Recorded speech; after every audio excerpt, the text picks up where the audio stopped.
Yeah.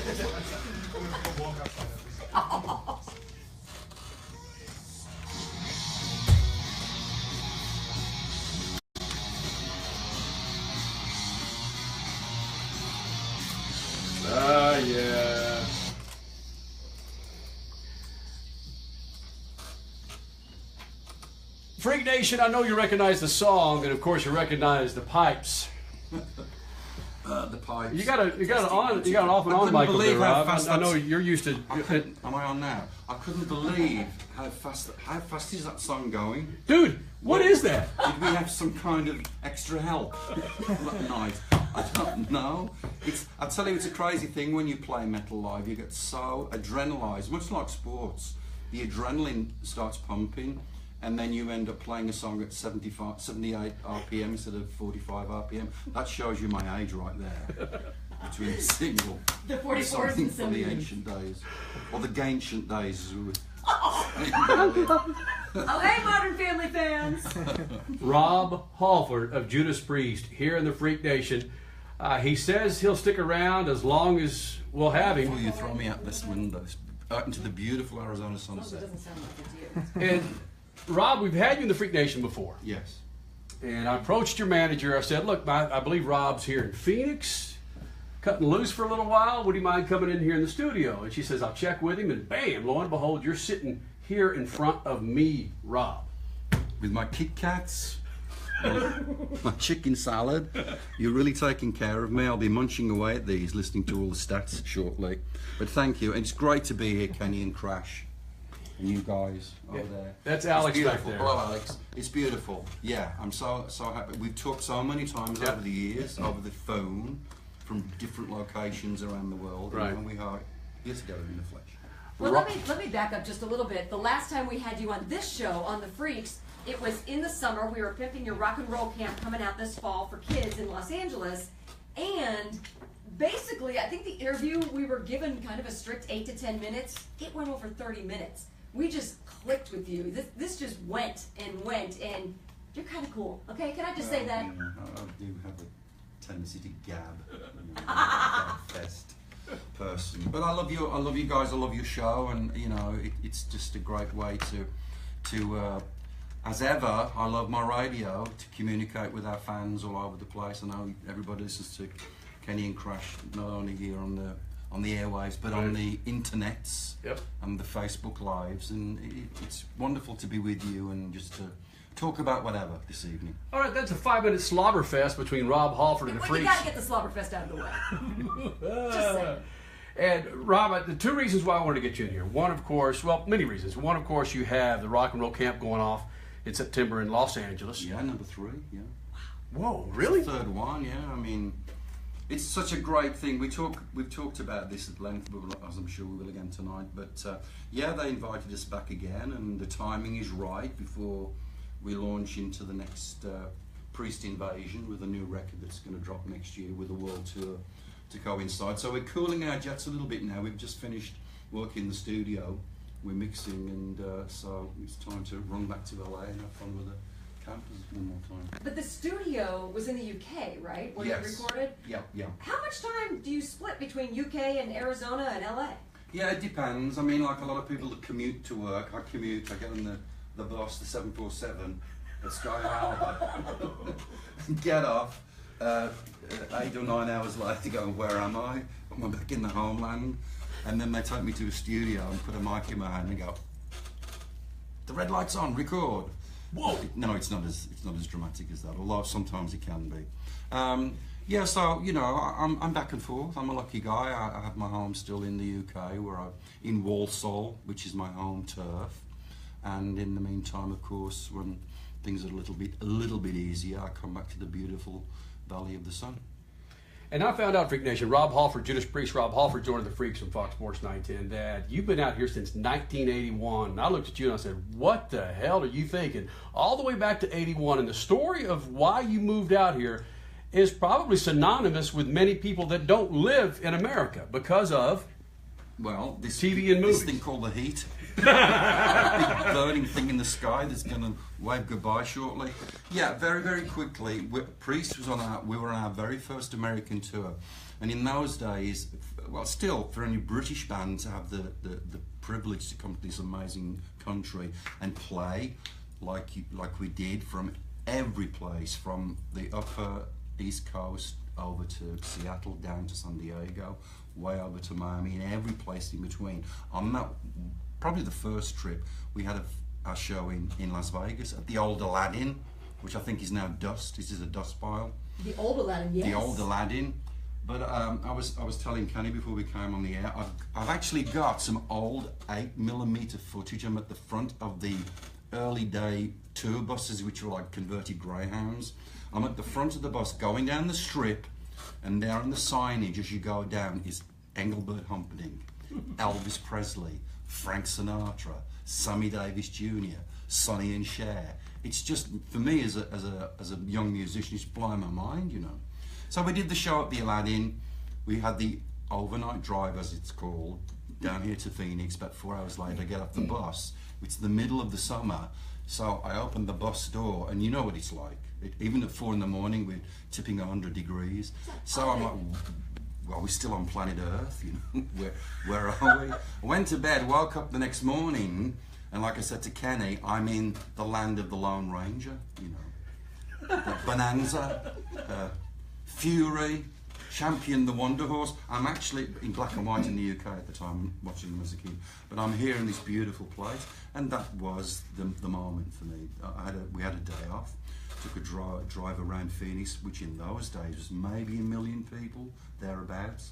There's still all the beautiful desert before you know, as you go up to North Scottsdale now. It's beautiful, but the desert is changing. So that was it for me. I'm like, this is it. I found my little Shangri-La home from home, and there's the story. But you yell at the heat. I still yell at the heat, yes. I'm in that old man phase where I yell at a lot of things. I just yelled at Alexa before I left the house. Make sure there's some Rolling Stones on when I come back. 9 o'clock, Alexa. So hopefully I'll be getting brown sugar when Wait a minute, you didn't tell her specifically? I didn't tell her, no, I just said shuffle it. And so we'll see. Rob Halford of Judas Priest, Joy to the Freaks on Fox Sports 910. Happy to have him here in the Freak Nation. Many, many things that we want to talk about, including your fandom for Phoenix sports. More of a Suns fan for you? Yeah, I mean, I go right from those golden days with Marley and Barkley and Danny Ainge and Steve Nash and you know, going down to what was America West Arena in those days. Well, we've seen you in the stands at those games? Probably, yeah. With the metal gear at the time, or were you incognito? I'm not wearing metal tonight, No. my gear tonight, because it's at Stanley Steamers getting ready for the next big tour. Yeah, I used to go regularly, and I'm getting excited about the way the team is coming together now. It's you know, everything goes full circle, right? Everybody talks about the golden days of sports, whether it's basketball or football or hockey, baseball, whatever, and so I remember those amazing moments down at that venue. Now, you know, there's a team shake-up going on. There's some interesting, exciting things happening, and look forward to what happens this season.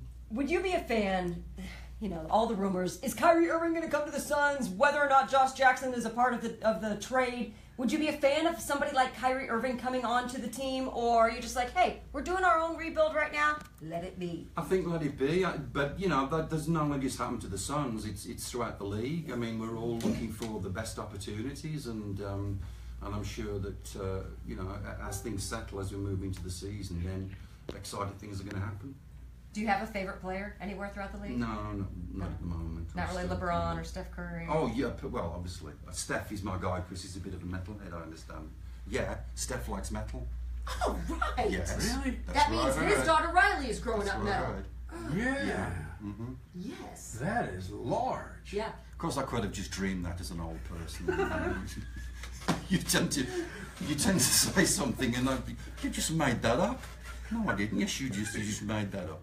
But I have a pretty reliable sources that Steph is a metalhead. Somebody call Steph and make sure that I haven't made a fool of myself again, please. What other athletes have you been told, regardless where they are in this country, that are metalheads that like your stuff?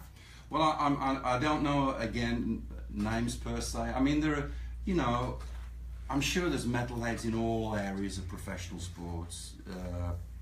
I think it's fair to say that there's something about the aggressive side of metal. Absolutely. So we're talking about some of the real, physical people in sports, like the hockey players or definitely NFL players that are banging into each other for the whole game, and to get psyched for a game that demands that type of physical attack, you can't be turning on some metal as you get dressed and get ready to go to work.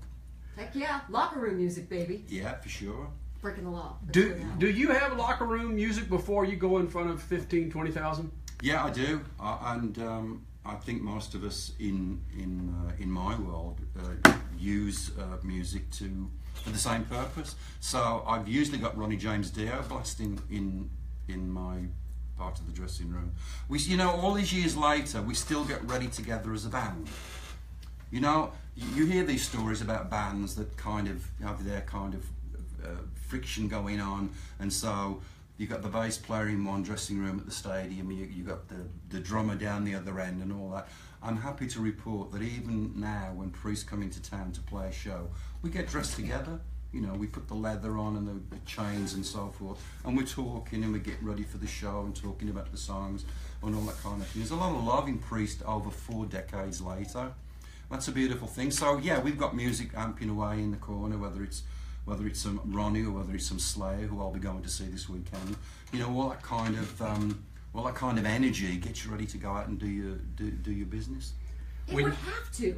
I would think if you're separating yourselves, that's not going to be cohesive once you get to the stage. Yeah, because literally walking from again, like sports, you walk from the relative solitude of the locker room in front of thousands and thousands and thousands of fans who are screaming for you, and they want to see you do your best or hear you do your best.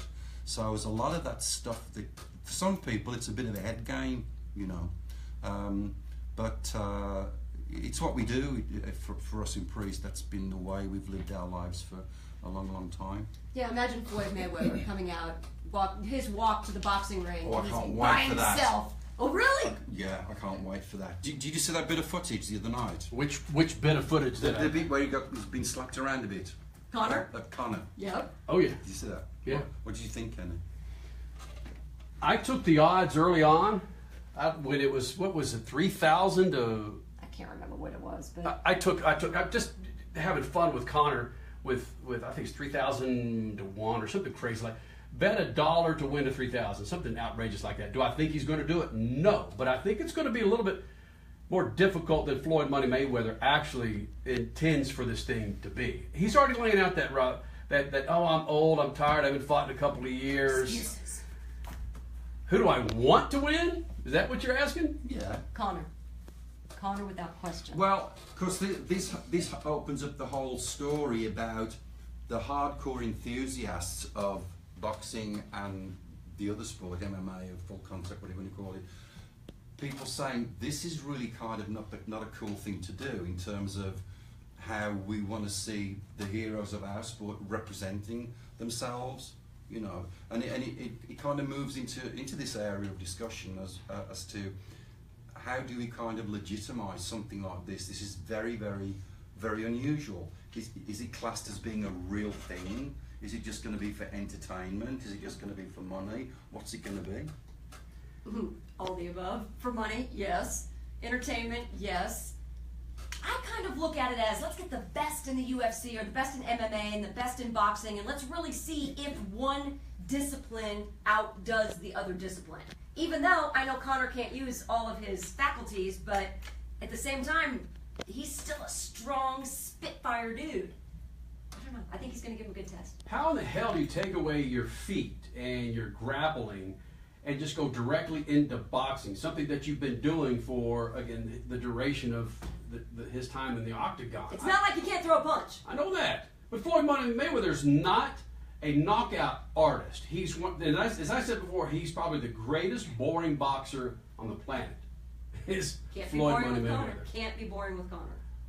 Rob Halford, Judas Priest here in the Freak Nation. We got to pay a bill or two. And Chris Merrill from KFYI 550 would like to come in and hang with us for a segment. Is that cool, Rob? Sure, absolutely. All right. Let's do it. And Freak Nation, be sure to go to our Facebook page, Fox Sports 910. We are doing a little bit of extravaganza with Facebook Live. And Rob Halford just shared something with me where you can help Rob Halford in a nice little charitable donation that has something to do with one of his favorite singers. Like that tease? Yes, perfect. Badass. Beautiful. Rob Halford, Chris Merrill, and the Freaks next on Fox Sports 910.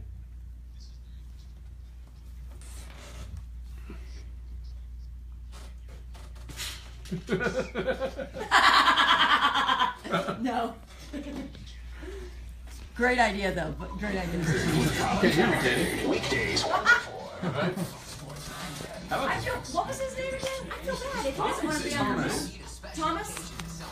Thomas is the ball and chain, 23 years. Yeah. That's the Tom, isn't it? 23,000 years. But he's been with me for all that time, bless him. Not my life, but this is like the worst thing. Yeah. You You have him sit over there if he doesn't want to be on. chew my smoking tobacco and spit in his coffee. Oh, shit. I'll be there. How about, did you ever think you'd fall in love with a dude from Alabama? No. But then they Then say again, there's that love, America. you can't go looking for love. Is that a song? You can't go looking for love. Just a reminder, we're still rolling on. Absolutely. Well, hey. Dude, I haven't seen you, Rob. Let's get look. There we go. Look at that. Bitchin'. Yeah. Last time we had you on, Those we are weren't allowed to dope. talk about We are your going to be things. giving these away, man. Look at that. Can we say it now, or? We can just Look at Thor, that. man. Sorry. Bam! Thunder. On the back. A little bit Oh, God. nebulously about it, but Oh, you yeah. know, because it's one of those Wow. things where Hold on, we got some other everything's things, too. tightly under wraps. Yeah, I get it, And, you know, What else do we have, Suave? Alright. Oh, we got I'm the worst person at trying to keep I'm great. so, Meanwhile, Jane will be listening. I'm sure, Look yeah. at that. She'll be saying, send me, I want the CDs. full show to listen to when I'm having my breakfast in the morning. That's what it looks like. Right. I told you not to do Yeah, this. Let's get some of these. Do you mind autographing some of these? I'll be happy to. Give those away. Yes, Absolutely. I bought some pics as well. Sweet. Is the is the tour set yet? We're going to be talking about Oh, that God, pig. before the year's out as far as launching the dates and everything. The dates are being booked right now. Sweet. So we can talk about that and stuff we're going out for next year. Okay. If we go somewhere that. Yeah, I'll be. Oh my gosh. Like Chris Merrill, Rob Halford. Hey, Chris. How you doing? Good to meet you, sir. Thanks for coming in today. Chris Merrill does 4 to 7 on KFII 550. I'm trying to find it again, but because it was from not a friend, now I can't bring it back up on my phone. I think I have to bring it up on the desktop. You can just talk to Richie, can I take your chair? Yeah, go ahead, man. It's all yours. Trying to set up our fancy camera here. You have a shopping pressure? There should be one in the. There's used to be one in here.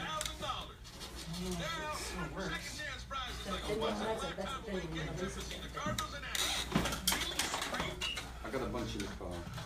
We got some up here. Do you have any Sharpies next door? That should work. I had one in my bag, but I took it out. Try that one. Oh, there you go. Precious got one. Perfect. And I ran it through Got the my own personally signed Sharpie, baby. we were sponsored by We've got our Sharpie. own as well. It, Right. as soon as we make them, they vanish. Oh my gosh, right? Have utilities marked first. It's free, easy, and it's the law. Yeah. Remember, call 811. An athlete or a musician's agent, and they just have Sharpies all in their pockets. In partnership with the Arizona Broadcasters You got your cans with you? and this station. Yep. Partner and Sons Heating, Cooling, Plumbing, and Trying to find this. Center. Yes. I'll do a bunch of them. Sure. Sit over here. And I'll do them. Sorry, that's the medium. Story of your life now, right? Like, all right, I'll just sign this. This report. Well, Yeah, me too. Sure, Merrill. Not so much. Do you live in the valley now? yeah. I'm signed to Kenny Crush. I've been here since 81. There we go. Really?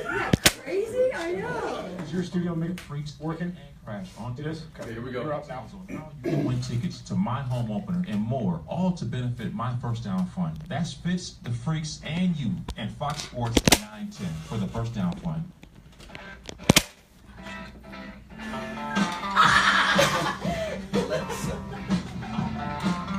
His name's Alex. It's Oh man.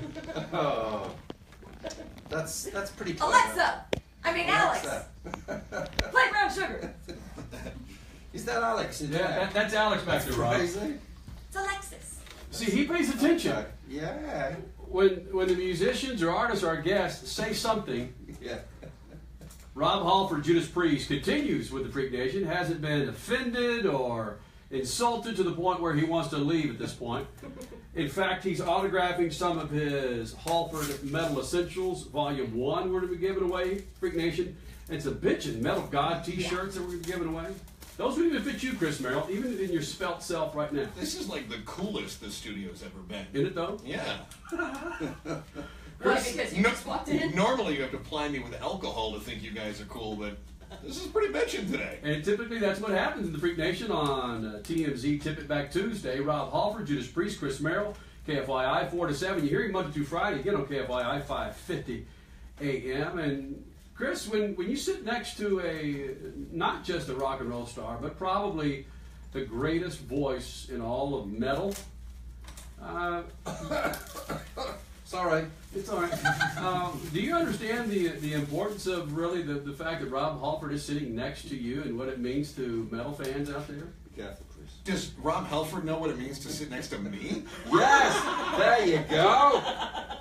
That's what I mean, want to I hear. walked in, the first thing he said is, "Can I get my picture taken with you?" And I was like, "Well, I Chris, don't would you sign my know." leg and I'll get it tattooed? Share with Rob Halford, Chris Merrill, some of the places where you've worked, and maybe Rob's got some stories with Priest at those venues that he could share. Let's see. Just states or cities or Cities, whatever? yeah, cities. Michigan, Vail, Omaha, Arizona, Kansas City, San Diego, Arizona. Boy, you know, when you put it that way, I really kind of suck at this game, don't I? Holy cow. Do any of those states or cities jump out at you, Rob? Yeah, I got a jaywalking ticket in San Diego. The very first time I stepped on I'm lucky enough to have a little place in San Diego, which I sometimes escape to when the heat's here, like a lot of zonies do. Yeah. With your white car? Do you have a white car you drive over there? Because that's the big thing. The zonies and their white cars. That's what this. Yeah, San Diego's like, oh, the zonies and their white cars are coming. Just the opposite. Have a black Cadillac. Yeah. Old black Cadillac. Is Ooh, I that a like song? Is that a song? Is that a Bruce Springsteen song? Pink Cadillac, and then there's slick black Cadillac. Is that quite right? Is that quite right? Yeah. Right. But anyway, I was in San Diego again in the late 70s, and this is San Diego when downtown was just for a certain kind of clientele. It's where the hookers were. Yeah, thank you. Yeah. I was walking across the street, and there's a cop on the other side yelling at me, and he's yelling at me, and I'm looking around, and I'm still walking across the street. Yeah. He's yelling, and he's getting red in the face, and sweat's starting to pop, and I think, is he a fan? What's going on? Right. Anyway, of course, I found out that He's not a fan. I was I'm English. That's not. You know that you're in America. This is America. Yeah. And he proceeded to give me a ticket. Yeah. My address, which I gave him, my home address in England, and never got the ticket, and so I never paid it. So I'm surprised that whenever I go back to San Diego, to California, there's a warrant waiting for me. So that's one of my San Diego memories. So Jim Morris in Miami gets arrested for pulling the schlong out, and it would be you get arrested for jaywalking in San Diego. Yes. That's an outstanding warrant on the jaywalking in San Diego. Really? Rob Halford joining the What a Freaks. badass you are! My God! You're on the edge of chaos. Rock and roll. Man, breaking the law. Satan from hell, jaywalking. Yeah. I don't have a cocaine story to tell you, I'm afraid. Although I don't remember those years. I was going to say, you did have some of those years. I did have I had a time of my life 30-something years ago. I've been clean and sober for 31 years. Attaboy, yeah. And, but there was a time before those 31 years. Right. Yes, it was. I didn't quite manage to throw the television out of the window, but I used to throw them into the hall, which I thought, when you blitz, you can just barely stand up. And so I did manage to get one or two in the hall, still connected to the cable, and then the door won't close. It's like something out of a Spinal Tap movie. Yeah. Well, throwing it out the window would have been rude, right? You TV and you throw it out. The door refuses to shut because there's wires and cables still sticking in there. Yeah, I feel like a real rock star. At the front door. Yeah, at the front door. Wow. Yeah. Did it get? Oh, I did nearly kill a Japanese businessman once in Tokyo. Yeah, that was in my chemical years. We were in Japan, and we had a tour manager at the time that was kind of irritating. So Kind of. yeah, they can be. They're like the boss. They crack the whip. They're like a good coach. Tour managers. You're getting up at this time, and you're getting on the bus, and whatever. But this guy wasn't really that particularly efficient, and so it's the middle of the night, and I'm thinking about the tour manager, and I'm getting really agitated because I've had like a few bottles of something, and so I am. There you go. I am renowned a little bit for my fire extinguisher phase. I had this thing about fire extinguishers.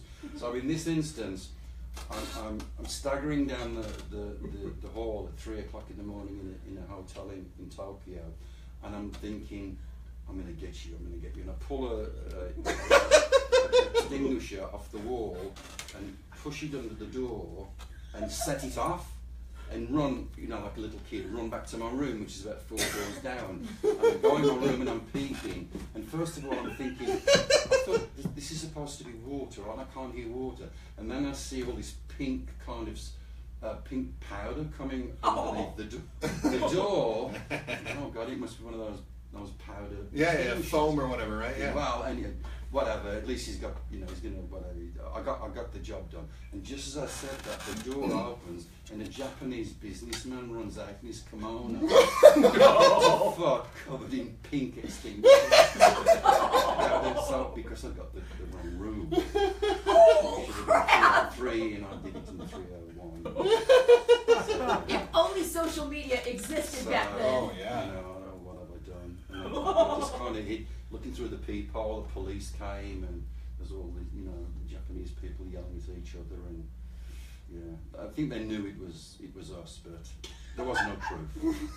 There was no proof except for now. Wait, fingerprints. has the statue gone away? We're good. And Japan and their love for metal. Did you insult the Japanese by insulting a Japanese businessman? Well, yeah, I probably did, and I still kind of regret that. I hope to meet him one day if he's still on this earth, because it was it's rock and roll, man. It's rock and roll. What can I say? You do those stupid things, and there you go. So I think I've upped myself there on the Kenny and Crush Freak show, from putting TVs in the hallway to nearly extinguishing a Japanese business. I'm telling you though, what college kid has not stolen the fire extinguisher and flooded somebody's dorm room or somebody's fraternity room? Seriously. My other good thing was to get in an elevator at the top floor and set the fire extinguisher off so the water's spraying and the doors closed. And then, as it goes down to pick up the next guests, the doors open. And oh my God! Early shower. Oh, I needed that. Thank you. Look at my bits. And this is what's strange about this, Rob Halford of Judas Priest, is typically Chris Merrill takes over the room. Chris Merrill has just sat his happy ass back there and watched you talk. Maybe we need to get you more often here in the Freak Nation. Well, I don't feel like I need to save the show today. I feel like you're doing all right here. Shots fired.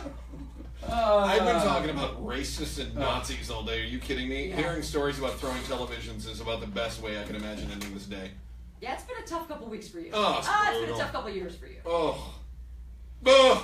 Rob Halford, one word to describe Sheriff Joe. Pink boxes. That's 2 words. No, We'll hyphenate it. Call it. No, Yeah. well, for a lot of people, it's just like initially when I first moved here, and I had a different frame of mind as a person because I was 80. How many years have gone by since 81 to 2017? A lot. But you change your kind of thinking, you know. And I think Joe did a lot of good stuff. There's no doubt about that. Joe did a lot of good stuff, but you know, you hit bumps in the road, and it's a shame really because the focus goes on the bumps all of a sudden, you know, and you know, you get yourself into that kind of situation. And That's the legacy people, now. yeah, people Yeah. remember this thing that's happened, and they kind of forget all the other important issues that he dealt with at the time. Yeah. So there you go. But I still have the pink boxes. I bought a pair. Did you? My wife did too. Did you? Yeah. Yeah. Sheriff Joe boxes. I make her wear them sometimes. Easy. Anniversary. Bam. Why don't you put those on? Why don't you play Caged Heat for me, girl? Pink boxes That's make right. my butt look big. I like that.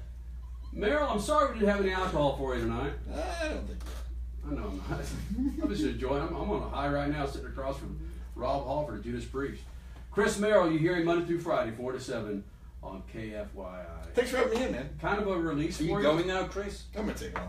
Are you, where are you going now? Are you going Home. You going to party? Do you party? Yeah.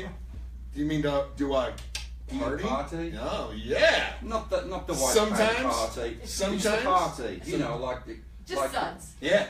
Okay. Sometimes I Like, put. yeah, like Applebee's party. I'll put like a. Is that where you're at now? Yeah. Applebee's.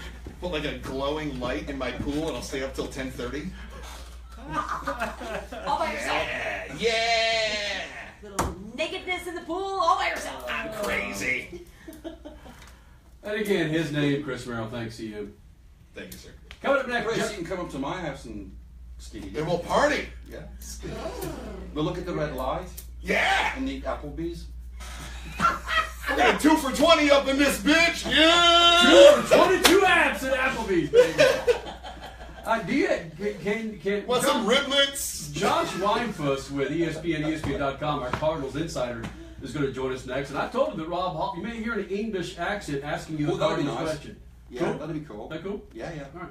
Merrill, thanks, man. Thank you. Cardinals, the Freaks, and Judas Priest. It's next on Fox Sports 910. Well, it's gotta be the freaks. Bottom line, we don't have to talk about the shit that's going on. Let's get a picture, if you don't mind, Rob. Behold. Here's what's trending on Fox Sports 910. Should be rolling the recorder one So, here. right, at least you don't talk about the shit. Phone? Well, I was trying to find that. I was trying to find. You guys can just take one of the forward. I was trying to find that email where the woman was like, "Do you really want these minorities running this country?" Yeah, what the? That's what I've been dealing with all day long. Yesterday it was every racist in town calling up. It's crazy. It's crazy. Why do people have so much hate? He was asked, I'm going to share with Darby. Got it. All right, jump in Here there. we go. All right. Wow, I feel like I just 3, got totally 2, shut up. 1.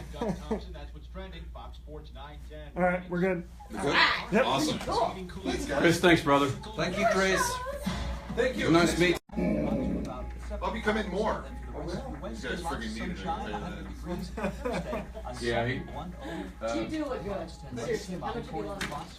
Ah, You lost more than 10. You lost more than 10 the last time you were in here. we need butts now. We know ahead. Oh, would you give me a head? Order some snorkel stuff. Cold, thank you, bro. Well, actually, days and 10 days. Woo! You knew. I did. All right, guys. Have a great show. Have a good show. See you, bro. Route 66. Thank you so much. I'll be You'll be 66. 66, right? Oh, no way! That's kind of a cool number. I'm excited. All right, well then, I think I know what down he's gonna read. We still have the Gronkowski. Yeah. 69. Yeah. Cool. They can take your paycheck. Jeez. More business, and it's about to get worse. The IRS just hired an army of new tax enforcers. So, if How long have you guys been on the air now? With the Freaks, it's 4 years. With Speed Freaks, over 17 years. And where was it originally based out of? SoCal, LA. The Peterson Automotive Museum, sound familiar? Yes. Yeah. There, we were on KLSX in Houston, excuse me, KLSX in LA, we were on KLS for a little bit. Remember Pirate Radio? Yes. In LA? That's why I moved to Los Angeles. I went on Pirate Radio. It was Pirate Radio. KNAC. It was KNAC and Pirate Radio. Westwood One on this. Oh my goodness! We're live on Facebook. Norm Pattis, who owned Westwood One, owned this. It was all out. And then 92 hit grunge. Oh, that's what Oh yeah. Oh, I was broadcasting from a Def Leppard show at the Forum. The next day we flipped to alternative. Just like that. Bam. Yeah. Hello, I'm Mike Lindell, the inventor of My Pillow. And like all of you out there, I have problems sleeping. Pillows would go flat, I would Just don't flip up know. all night long. Like when I went to Super Salad today in Fort Thomas, it was closed. Super Salad. It's my lunch. it was close. They shut the whole thing down. We thank you for your costume. We've gone. My Pillow will get you into that deep sleep. So now I'm like, what do I do at noon? You know, I mean, I'm an old person. I have to have my ritual. I have to get up in the morning and have my yogurt and my blueberries. And, Oh my God, that is you, Kenny. It's the truth, though, man. yeah. Yes, it's Greek I yogurt get and the brain blueberries. started with a fistful of blueberries. So I do all that, and then at noon I go for lunch, and then my super salad is gone. I was pissed. So we're driving around, like, what are we going to do? We're like lost people in the desert. Our routine was gone. Right. Is You there know, a soup routine. plantation Routine around is you? important, isn't it? Yes. So my routine is gone. I don't know what I'm going to do, man. Josh Weinfuss, probably early mid-30s from, is he from Indiana? He's from Indiana. He went to college with Crash, same school, Indiana, IU. Funny guy. Any kind of Cardinals question you got? Oh, you can ask him. There was a big collision in the end zone today at practice, and it scared a lot of people. So it was David is our main running back and a guy that's trying to be one of the linebackers. But just ask him, say, what happened with that big collision in the end zone today? Everybody okay? Just something like that. Yeah.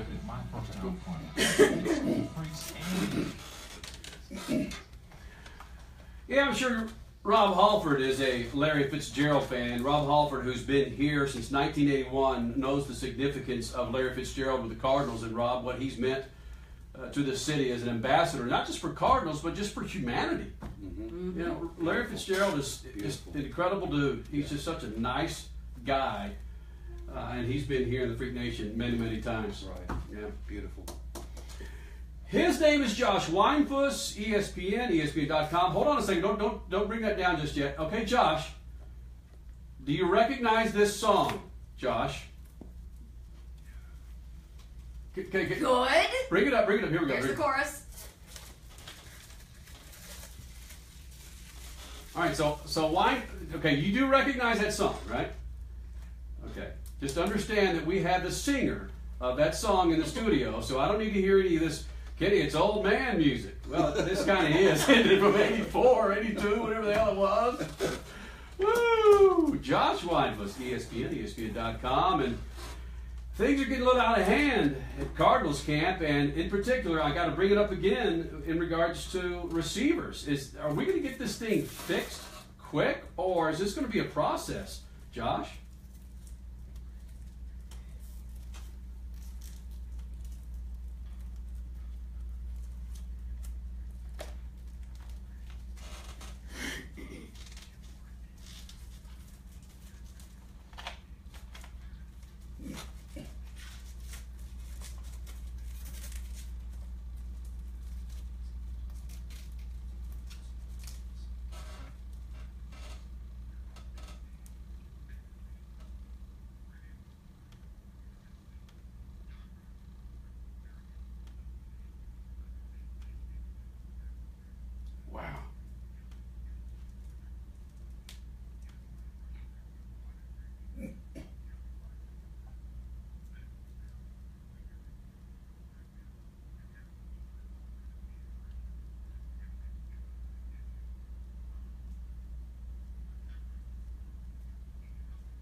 But Josh Weinfuss, it's not like this is a new issue to the team. Yeah, okay, Michael Floyd had a DUI, kicked off the team last year, but even before that, we were dealing with injuries. We were dealing with a lot of flux in the receiving corps. Yeah, there were some great games, but there were some bad games. Why is it just now becoming a pretty hot topic?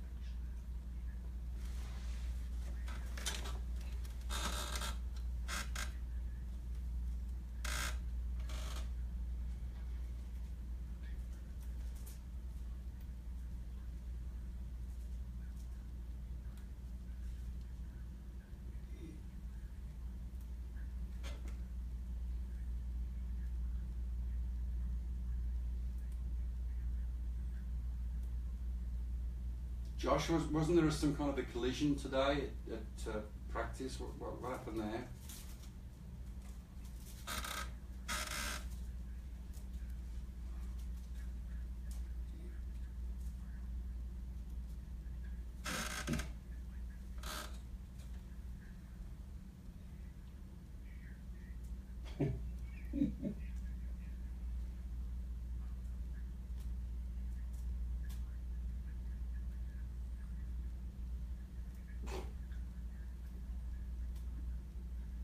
Hey.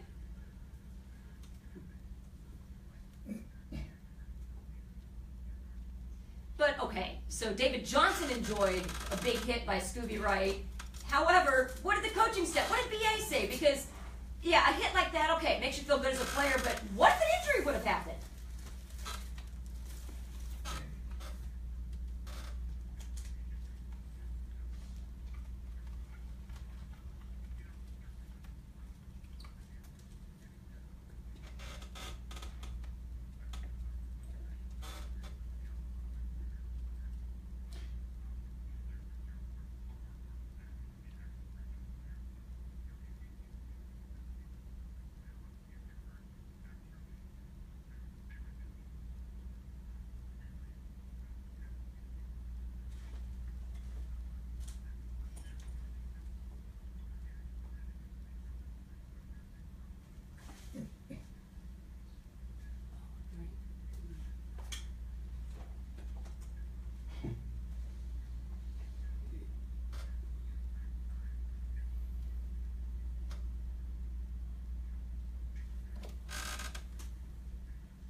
So they were just kind of fiddling around, playing around. It wasn't like, watch what I can do, that kind of thing. Watch out, this is, you know, this is just practice. You wait till we get into the real deal.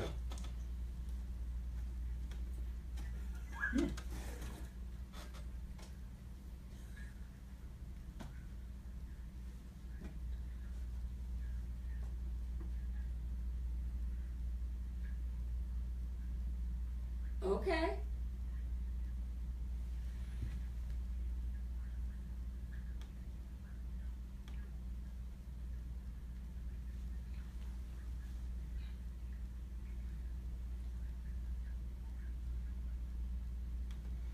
His name is Josh Weinfuss, ESPN, ESPN.com, Cardinals Insider. One last thing for you. We haven't talked too much offensive line and the adjustments that Jared Valdir has had to make. And maybe that's a good thing that I'm not hearing much about that. What do you see?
Yeah.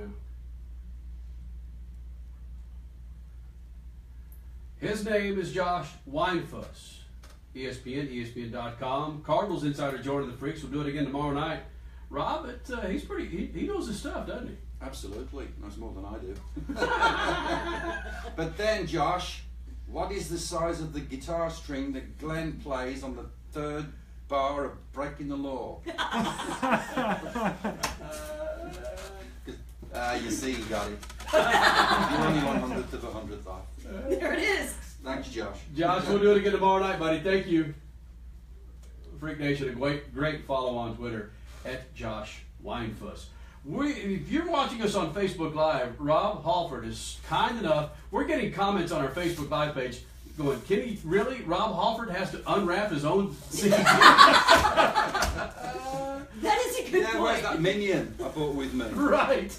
Let's do this, man. We'll give away a few of these. Is this double, triple, quadruple? I don't know what it is. I haven't looked at it for ages. Oh, geez. It's some Halford. It's some fight. Right. It's a bunch of stuff that I've been doing in my solo activities, and it's still out there. You know, you can still get a hold of it. But, this is a limited edition one, allegedly.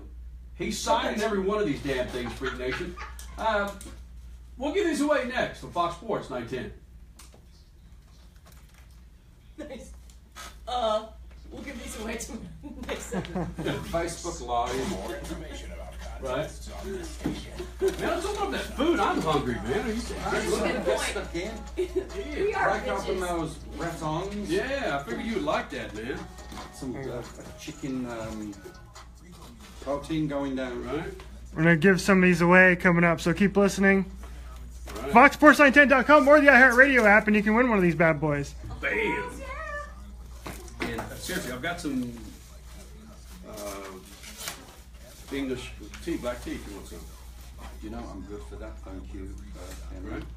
Okay. Hey, all you I'll take the tea. know what's in your cat Sure. litter? There's only Do many people drink tea in this building? That's I right. would think, well, I would say that a lot of the women do that I see. So, I would say it's kind of more of a, for some reason coffee goes year round, but I think tea is more of a winter thing. Well, you know, there's a thing about the Brits, that the hotter it gets, the more tea we drink, the more hot tea we drink. Hotter it gets. Yes, which allegedly is something to do with your body's, wow. top fluids, it cools you down. Something. No. I think there was a tea myth created by the tea people. Stay Boston tea people. The tea people out in wherever they're meant to grow to. I don't know, I just buy my tea from Floyd and drink it. Tea then. Not fun, tea then. I was going to actually start my own tea company. You know, a lot of bands have their own wine or beer. I'm thinking, does anybody have tea? Metal God tea? Why not? Tea of the gods? Tea of the gods. That sounds awesome. I love Tea that. of the gods. Facebook Live, if you're a CEO person or somebody with money, you know, that wants to spend some cash, get in touch with Penny and Crash the Freaks and let's start the Metal Tea of the Gods. Don't you dare take his trademark on that. So Van Halen, they want green M&Ms. Rob Halford wants Kit Kats. Oh, I know, Kit Kats. Yes. Kit Kats and chicken salad. But did you hear Jody before, on the show before us with Drive? Jody would not eat regular Kit Kats. He would eat white Like chocolate your Kit email Kats. every 10 seconds. Or your ex's Because white chocolate are delicious. I've never had a white chocolate good. Kit Kat in my life. Yeah, I kind of like them better than the originals too, honestly. Really? But Kit Kat's one of my favorites as well, though. To everyone for free. Even if you're not It's a British candy, you know, the Kit Kat originally, isn't it? We call Didn't it it the begin in the Discover Credit UK? Score. And once you know your score, That you is can check to you know see what? if your current credit card is the best fit for you. Check Where are your Kit Kats? compare your card. Go to There's a lot of these things you learn as you become a world traveller. Like I had no idea that Burger King was a British company. What? Yes, Originally started as? it's a British company. Oh, yes! Wait, Isn't it like what's happening to you guys now with like, doesn't Budweiser belong to... Yeah. now it's South Africa India. or something like that? Okay. Shit, man, I'm trying to eat some food, bitch. Okay. Kit Kat, August 29th, 1935, first manufacturer of a four-finger wafer in York. What year was that? 1935. You see, I did read a story about the candy, the most popular candy today, all originated around the 20s and 30s. Like Mars bar, look for Mars bar. Mars, same thing? Can you work Rob's mic on and off? We got 90 seconds. Gives me plenty of time to give you the phone number, 602-260-9191. Rob Halford is opening his own CDs, the Halford Metal God Essentials Volume 1, and actually autographing each one of these happy bastards. Let's pull up the phone line, 602-260-9191. Rob Halford will be happy to give you one of these Halford Metal God Essentials Volume 1 from Fight, from Halford, and then some. What the hell are you doing on that bike, man? Oh, we still use the stage bike. We still have the original. You see, here's the story. Right. You know, if you've got something to kind of utilize in your show, like besides the important thing, the band members and the guitars and the drums. And Besides the people. You got about 45 seconds. Okay, breaking the law, I said to the guys, let's bring a motorcycle on. And they said, yeah, that's a great idea, but we don't have one. I said, let's just go and grab some fans in the street and say, does anybody have a motorcycle? This guy goes, yes. I said, I'm driving on the stage tonight. Gives me the keys, take it on the stage, and that's the story of the life, the origins of the bike with Judas Priest. Yeah. Did you give it back to him? Yes, reluctantly. But the one we still use now is a 1981 lowrider. We've had that bike since 1981 from Harley Davidson, who sold it to us for $1. NFL 4 downs, and Rob Halford's going to be taking one of the downs. Next, Fox Sports 910.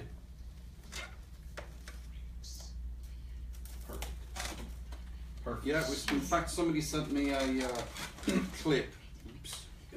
Somebody sent me a clip. The bike has been made stage ready for the tour. All right. Because for the longest time they wouldn't let me use the bike. What? Because I would go for rides on it around the parking lot and I crashed it. I ended up in a ditch once in Dallas. That's what the venue, covered in cactus spines. You nearly killed yourself. Wow. A sold out show. What would we tell the fans? Well, you know, please put some bandages on me. So they took the keys away from me and I wasn't allowed to ride the bike for the longest time. And then we had the moment, the decade where the fire marshals would not let a motorbike on stage with gas in the tank. So, what are you supposed to do? Use your feet like Flintstones? Yeah. But now I've just had a video sent to me the other day from some really cool people in the UK that have got the whole thing running again. Wow! So it's time to rev it up and watch out. Yeah, exactly. There's a fear that I might end up in the orchestra pit like I did once in Philadelphia. Did you? Oh, no. Yeah, that was just a misjudgment. And then we start going down, put it back up. Okay. I'm going to put the winners on Rob. Oh, you got Awesome. Wait, anybody injured in the orchestra pit? No, it was just me and the bike. And, you know. Well, okay, so I see you on the British Steel tour. Yeah. You came out with the bike. Yes. But and that audio was the bike, right? Yes. Yeah. And in some instances when you can't use the Yeah. beats, you have to rely on metal magic. Oh, there you go. Got it. You know, it gets the job done. Our fans just want to hear the roar of that machine and then see it come out, and it's just like it's the highlight for a lot of people. It's the epiphany of metal. Music, motors, chicks. I mean, that's that gets everybody going. Did you And Kit Kats. Did you ever see the ZZ Top tour back in the 70s where they had live cattle? I never saw that, but I saw, you know, film footage. This is before the internet and these things, right? Yeah. But yeah, that was pretty wild, wasn't it? They didn't have the long horns. The long horns on stage, yeah. That's kind of a terrifying thought when you think about it. Those are huge. Those are like... And, you know, ZZ Top are not a quiet band, you know. No, think about that, true. It's God, there must have been some incidents that went down that because we don't have these, Right, we never heard about, you know? Because Aren't you glad animals that and didn't metal make don't sense? really mix, as Ozzy Osbourne. Ozzy or Alice Cooper with the chicken. Was that Cooper and the chicken? Alice Cooper. Alice has got his snake. Alice has got the Right. Ozzy was had fun with bats. And the Alamo. The chicken. What's the chicken, Kenny? Alice Cooper, I believe, kicked a chicken, jumped up on stage. A live chicken? Yeah, and he kicked it out in the audience. Something. Look it up. Look it up, bro. Look it up. And lo and behold, Alice's chicken. Yeah. Google Alice's chicken. He's in town tonight, by the way. We have tickets downstairs. We got people mad at us on Facebook saying, you have Rob Halford in the studio when I'm going to be at the Alice Cooper Deep Purple concert. I'm like, oh crap. I'm sorry, but thank goodness for podcasting. phone lines lit up, Rob, and if you don't mind, I'm going to put them on with you. Just maybe if you want to ask them a question, they could ask you a question. Is that cool? Yep. All right.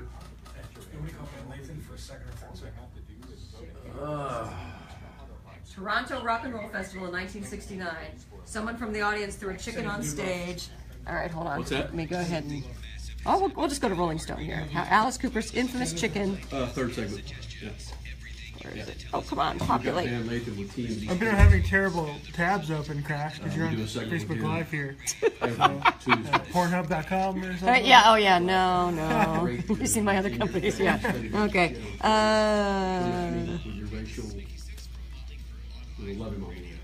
Toronto. Fan threw a chicken on stage. Cooper reciprocated by throwing it back. 35-year-old. Oh! Oh, that's nasty. So basically, yes. A fan threw a chicken up on the stage in Toronto in 1969. He threw it back into the audience. That pissed off the audience. They tore the chicken apart and threw its parts back up on the stage. I don't remember that. That's pretty intense. Yeah, that is pretty intense. Wild. The only thing I can remember that's related to that kind of an animal thing is when we were playing up in Seattle one time, and there was a time in metal and rock where people would throw a sneaker onto the stage. Just a sneaker, like a running Not shoe. bras, not panties. No, a sneaker. A smelly tennis. A sneaker, and it went on for years, and the epicenter of that was Seattle. So we're playing an arena up in Seattle, and towards the end of the encores, you expect the sneakers, and the crew were always running afterwards. I've got a 7. Have you got an 8? Does that match? Does that one match? No. It's the same colour. I'll take that pair. But about a week later, the crew were telling us in catering, they said we had this foul smell coming from somewhere, and we opened a flight case and it was a dead snake. So somebody had thrown a snake up, and it was a Seattle show. Somebody had thrown a snake up onto the stage, and it somehow had gotten into a flight case and perished. And was giving off its last remains. Big snake. Did you see it fly up on the stage? No, I took the word of the crew. But it was, allegedly it was the snake, the dearly departed snake. How do you not see that when you're packing up? That's crazy. Holy crap! It's all this, a lot of this crazy stuff that happens that's going on while you're performing. Yeah. And then you hear about after the event type of deal. So, Whoa. Oh my god. A snake. Well, that's the crazy stuff. Here we go. That chicken salmon is the shit. All right. Is it fries, Safeway? What's the Safeway? Yeah, cool.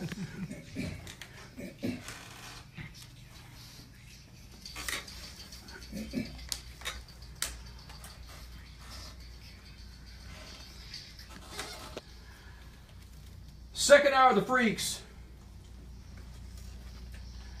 Rob Halford, Judas Priest, the VH1 Honors Award. Was this what this was, Rob? When you guys were playing at 75 RPM? Could have been. Yeah. Was that the show we did with Kiss and with Leopard? Yes. I think that was a great night out in Vegas at Mandalay, I think it was. What a great night that was. Again, Rob Halford, a great follow on Instagram. It's Rob Halford Legacy on Instagram. Yeah. Yes, it is. Kenny, it's Rob Halford Legacy on Instagram, and I've also got it on the Facebook. I'm like a girl with the socials. Oh my God! I'm on. Have you noticed me not touch his phone since we started your show. This shows you how dedicated I am to the Freaks. I haven't picked my phone up and checked my socials. I have to check my socials every like 30 minutes. But if I may indulge, my birthday's coming up on August the 25th. I turn Route 66. So I'm thinking, what can I do this year that I've never done before?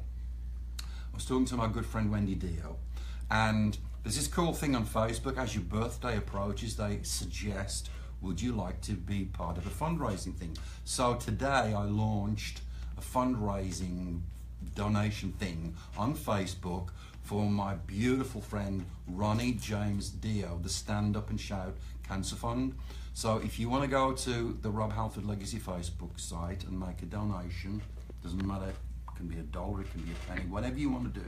Every penny is going to go to Wendy and to the Ronnie James Dio Stand Up for Cancer, and we're running it from now until September 25th. Oh, awesome. September 25th. Yeah. Oh, you said September 25th. Yeah, I'm going to so run it a for a month month. after your birthday. Oh, well, yeah. Well, why not? You know, because they ask you on Facebook, how long do you want to run it for? And I thought, well, you know, some of these things are like a week or like 2 weeks. So I thought, let's go for a month. Because there's no rush. There's no rush. And let everybody kind of enjoy making a contribution to an incredible organisation. Wendy's been at the helm of this fantastic setup for a long time. They raise an enormous amount of money. They're so generous with what they do with the money for cancer research, and they have all of these tremendous events that happen through the year. So everybody knows my friendship with Ronnie over the years, and so this is a nice way to keep that that connectivity going and do some good. Freak Nation, we're going to give away some snappy little Halford Metal God Essentials Volume 1. Phone lines lit up. Rob, you're on with Rob. Hey, Rob.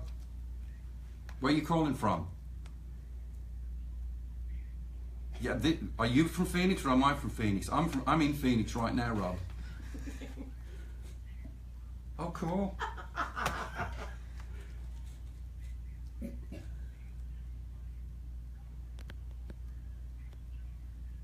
Wow. Thank you. I remember the Mason Jar. What a great place. That was like our CBGBs. I was at the Mason Jar nearly every night. It was a great place to hang and see all the bands. Do you have a question for me, Rob?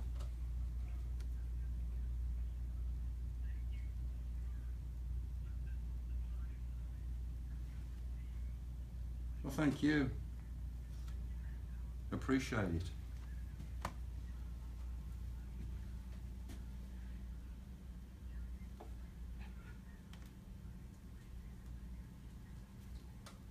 That's beautiful. I really appreciate it. Thank you, and that's great coming from, you know, home from home here. Right. And that, you know, he mentions the age thing. The wonderful thing about rock and roll is that we don't have an age. You know, we love it. It doesn't matter what generation you're from, and much like a lot of different genres of music, but especially with metal. You know, when Priest do a show now, we look out at the stages over the world, and we have metalheads that are barely out of diapers, you know, and they're there and they're banging their heads and, you know, feed me mummy and all that kind of thing. It's just crazy. It just shows you the power. What is that, Kenny? It shows you the... Talking to my producer in his ear.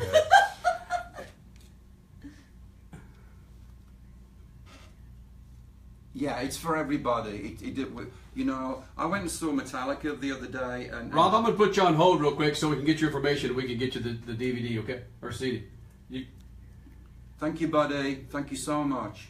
Wow. Thank you. Cool. There you go. Go ahead, Rob. No, I just said I went and saw Metallica the other day, and I've known those guys from when they began, and they opened up at the venue where the Cardinals play. The University of Phoenix Stadium. Yep. Incredible venue. And the first thing that James said after the first couple of songs was, it's great to be back in Phoenix, and we are Metallica and we play heavy metal music, and heavy metal music, we don't care who you voted for, we don't care who you marry, all of these great breaking down of barriers, and we don't put people in boxes and labels. That doesn't exist in heavy metal. Wow. And that's the beauty of the music, you know, and so we see people at a pre-show, much like at the Metallica show.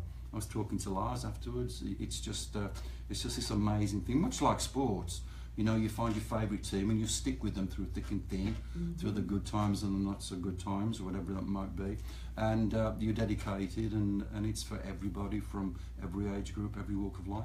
Andrew, you're on with Rob Halford. You got something for Rob, Andrew?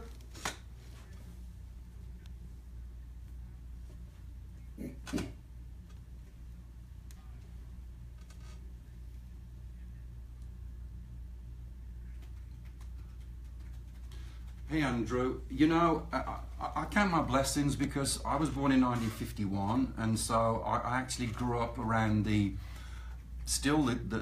time of the great early rock and rollers, whether it was Elvis or Little Richard or B.B. King, Bill Haley and the Comets, and then I was around when the Stones came through, and the Beatles, and the Kinks, and then the Yardbirds, and Hendrix, and the Doors, and so the trail that I have behind me in music is such a rich one. I'm so grateful that I was born at that particular time to grow through all of those genres of music, and the beginning of heavy metal. You know, when metal came out of the kind of electric, psychedelic blues rock scene, that's where I first kind of found my love for that kind of music. And so, you know, here I am all these 40 odd years later still loving metal more than ever, but the trail is magnificent. Bands that I'm listening to now, Royal Blood, In This Moment, Power Trip.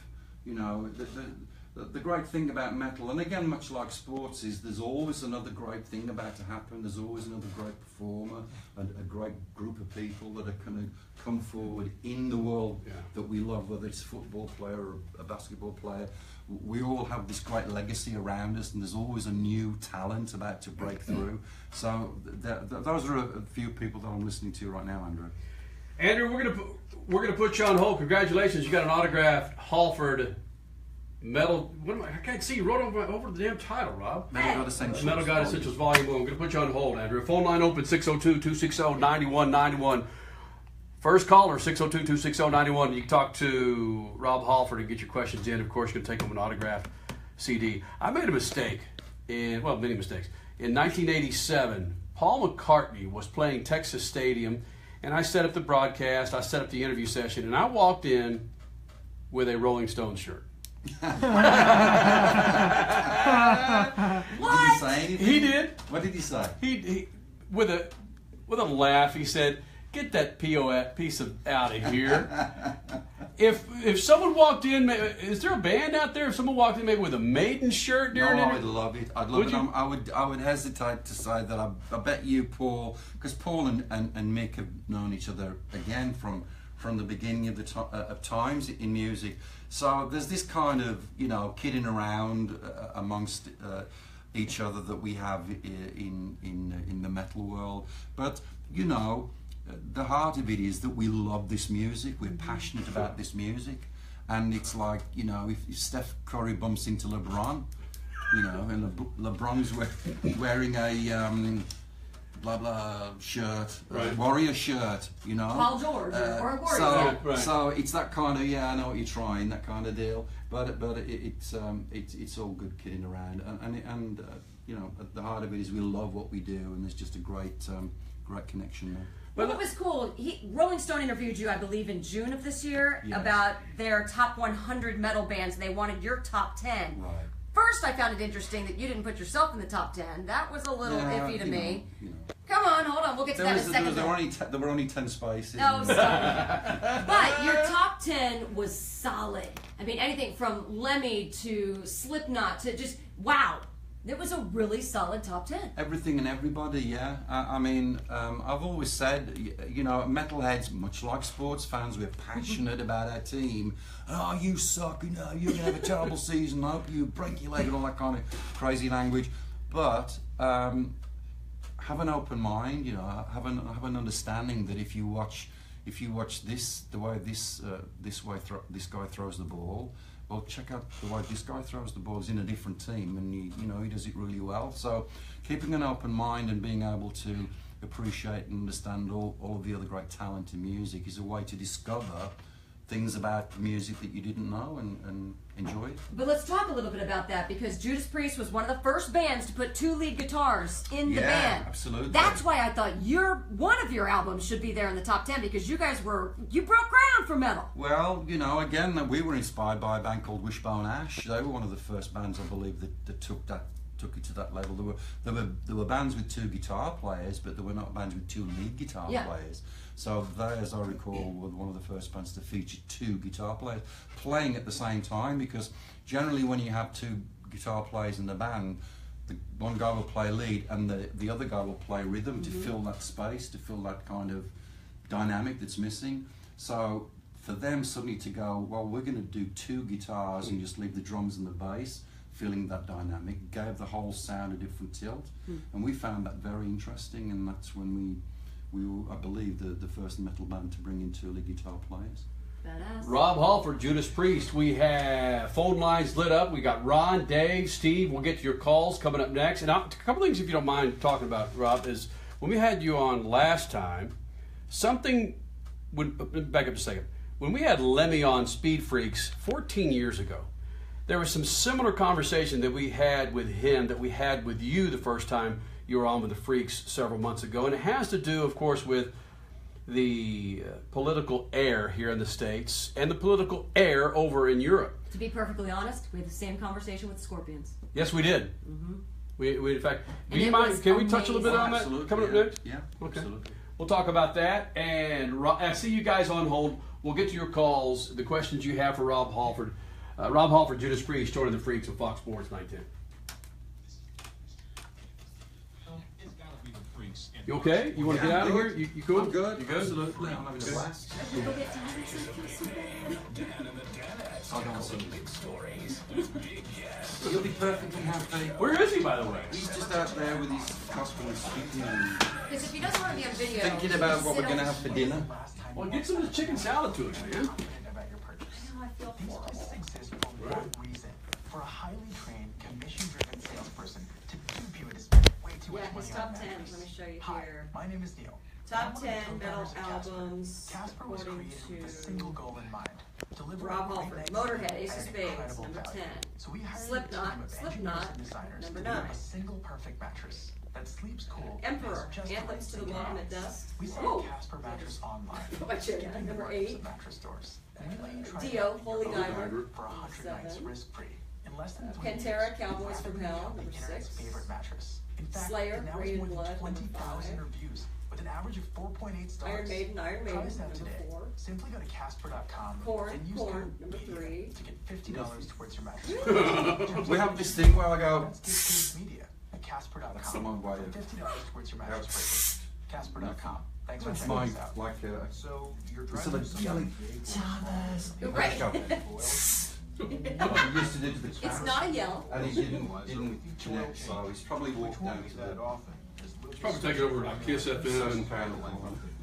He's probably taking over the other side. Hey, this is Thomas. This is Thomas from Alabama. All right, then his top 2, just let you know, Metallica, Kill 'Em All, is number 2, and Black Sabbath.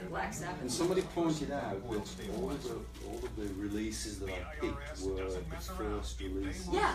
that those bands did, and it's a peculiar thing about music. When you get your first opportunity to make your first legitimate professional release, you'll usually, the first 2 releases define you, because you've been building up and building and waiting for that moment. You've been kind of honing your craft to show everybody that this is who we are. So that generally happens. The genesis of any band is in those first 2 releases. It doesn't matter whether it's metal or country western or classical music. It's just the thing about artists, about creative people in music. The best moments are generally the first 2, maybe 3. With Priest, it was our second one, so he was the best one. That kind of got the ball rolling.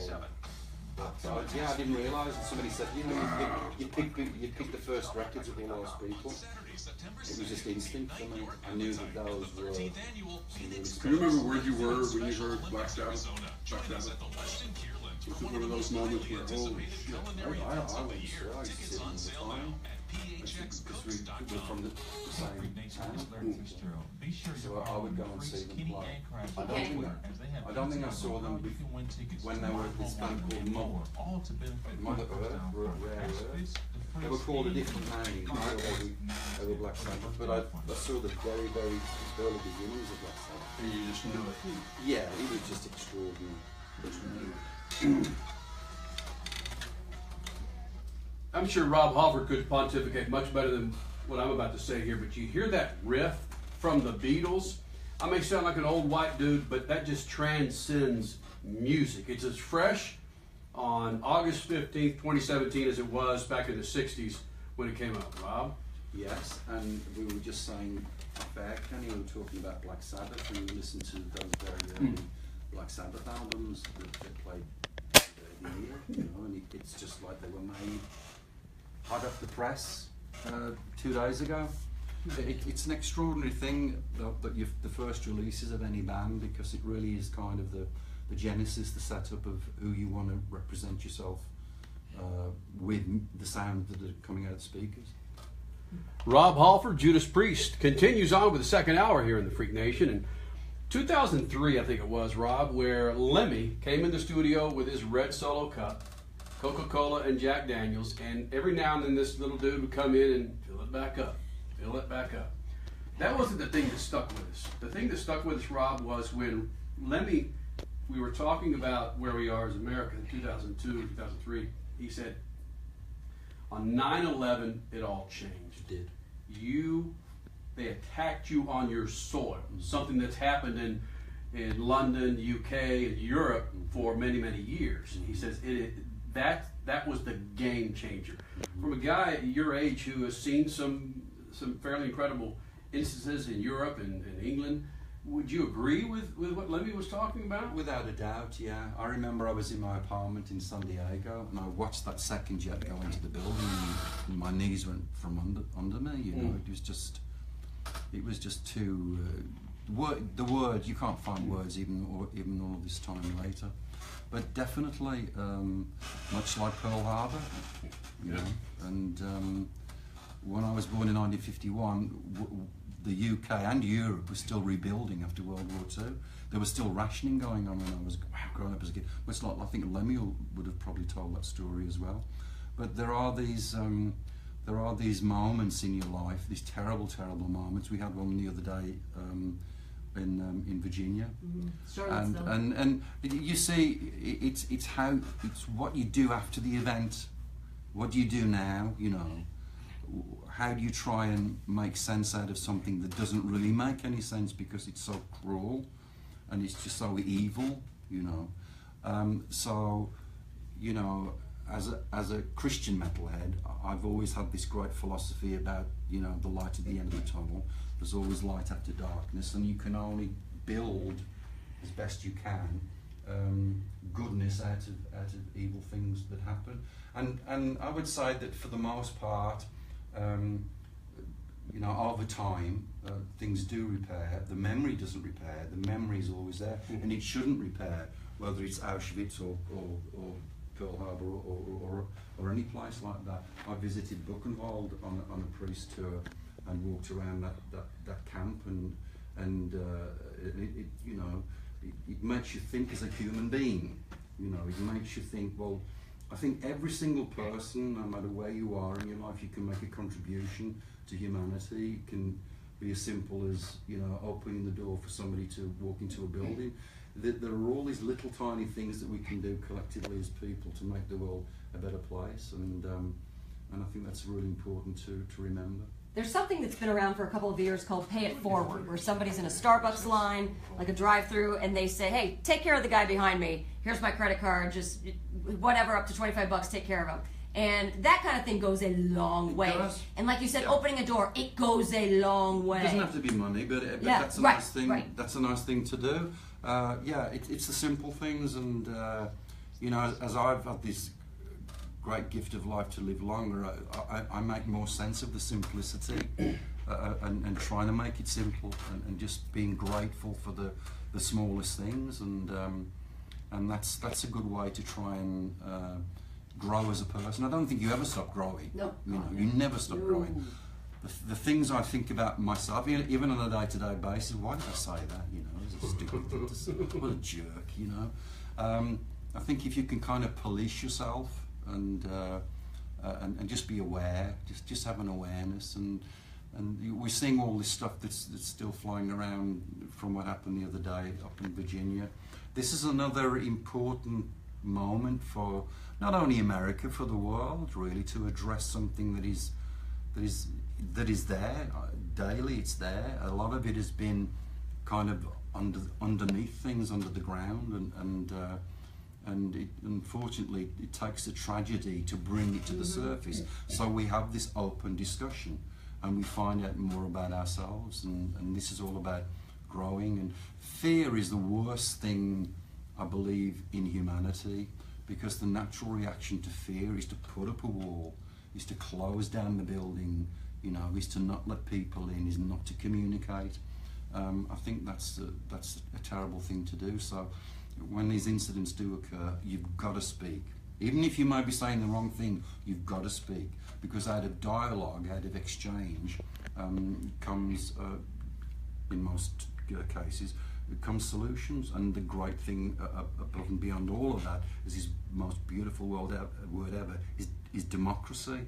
And this is why I love America so much. You know, is this great thing about the First Amendment and the Second Amendment and all the amendments that mean certain things to each of us in America. Yeah, it's all important, and talk. Did you hear that, people? Talk. Even if you say the wrong thing, I think that needs to be hammered home, because it is. We've talked about it on this show many times. The other sports station won't touch it because they're too scared. Whether you kneel for the anthem or what you're trying to represent with anything you do in life, if you talk about it, you get the conversation going, and yes, eventually progress happens. You got to go through some muddy waters to get to that progress, but it happens. Thank you for saying that, Rob. Rob, as a gay white man fronting a heavy metal band, how have you seen the attitude towards metal? Because when I was horns in the air in '78, I know what my attitude was. But I evolved. I grew up. I see the world completely different than I did 35 years ago. How have you seen it progress, good, bad, and different? I was here when the what was that gal that wasn't signing the things out in Kentucky? I can't remember her name now. When the Supreme Court passed the marriage licenses. Yeah. Kim. You know, again, it's like one step at a time. I just get so frustrated and I get angry that here we are in 2017. I mean, growing up as a kid and suddenly realizing about my preferences, and it's not really a preference, it's who you are. It's who you are. You don't make a choice. I am who I am. Great song. And but because of the society as I grew up in, and to still a great extent today, we have this tremendous pushback and inequality. I always kind of felt that, well, you know, as I go through my teen years, in my 20s, in my 30s, things would be better, but they're not, you know. There's still a long way to go in America and in my home country, and in some parts of the world, people like me get thrown off buildings, you know. People like me get hung, you know, just because of who we are. So the injustices that are put against gay people, much like the injustices against people of colour or people that have tremendous difficulties with accepting religions. You know, it's a crazy world, isn't it? You'd think that by now we'd have just figured things out and live and let live and love each other and just accept each other for who we are. Life is short, you know. So yeah, it's. Have you found that you fronting Judas Priest has opened the door in positivity for some? That happened to me. I'll try and condense this as quickly as I can. I was away from Priest at the time. I was fronting a band called Two with Johnny Five, who's now with Rob Zombie, and I was doing an interview at MTV and talking about music and blah blah blah, and very off the cuff I said, speaking as a gay man in metal, blah blah blah. Well, the guy dropped his clipboard, the producer, because it was big news at the time, and so that was late 90s. Yeah, yeah, and in reflection, you know, what I have said that while I was in Priest, the thing about gay people is that until we come out the closet, we're always protecting other people. You know, I can't do this because it's going to hurt so and so. We're trying to live the lives of other people, and that's the worst thing you can do. You've got to learn to love yourself and live your own life. Then you can go out in the world and try and figure everything else out. So I said that thing, and I went back to the hotel. I thought, oh, what have I done? You know, is there going to be fallout? I've never seen such an outpouring of love from people in all my life. The letters, the faxes, the phone calls from everybody in the metal community. Rob, we just don't care. You know, we don't care. We want you to be who you are. We want you to sing those songs. We want to come see you. And that was a tremendously uplifting moment for me. And it was also a tremendously uplifting moment for metal, because for the longest time, metal was the underdog in rock and roll. Metal was never getting any respect. Metal was always at the back of the line, you know. And so I thought, well, isn't this great? You know, this just goes to show you that we in the metal community, as we call ourselves, probably because of the pushback that we've had, because of the music that we love, we are the most tolerant, if you want to say, the most open-minded, the most loving, the most accepting of all the kinds of music that we know in rock and roll. So it was a great moment, Kenny. Wow. That's amazing. I'm just having flashbacks. Again, I'm sorry, but it's growing up, if you didn't sound like Skinner or Priest, to me, you sucked. That was just my attitude. But you evolved. Yeah, I evolved, and I kind of kicked myself in the ass going, you know what, that Journey album was pretty badass. Yeah. You know? Yeah. Just the evolution of you as a person and people just in general is, just let it happen. It's going to happen. Just let yourself evolve. Let yourself evolve. Right? Yes, absolutely. Let it happen, and yeah, just be who you are. Be who you are for yourself and not for other people. Alex, you have a question for Rob. A listener called in. Did you get his address? Is he getting a CD?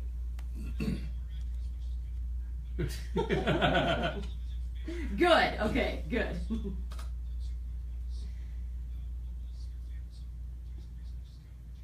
Yeah.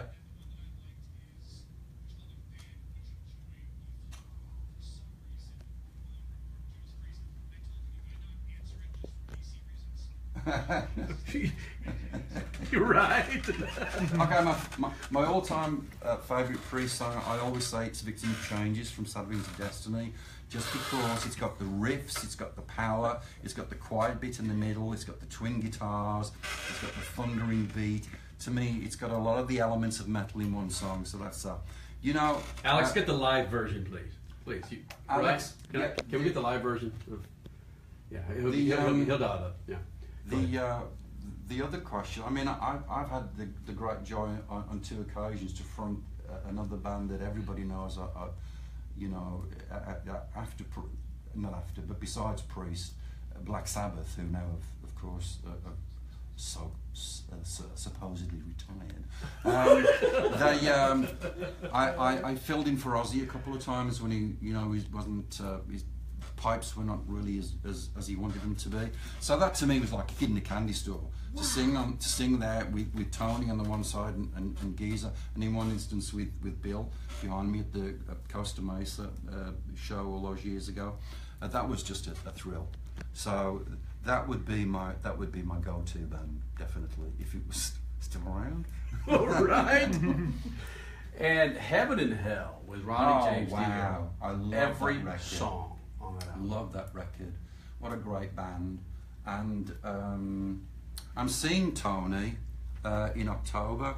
We're both being honoured by the Loudwire. If you go to loudwire.com, this is a great website for all things rock and metal, and we're going to be seeing each other because Tony's going to be given an award for his work in music and his courageous battle with cancer and winning. And they're going to give me a Lifetime Achievement Award, which probably means that, what, do I retire now? No.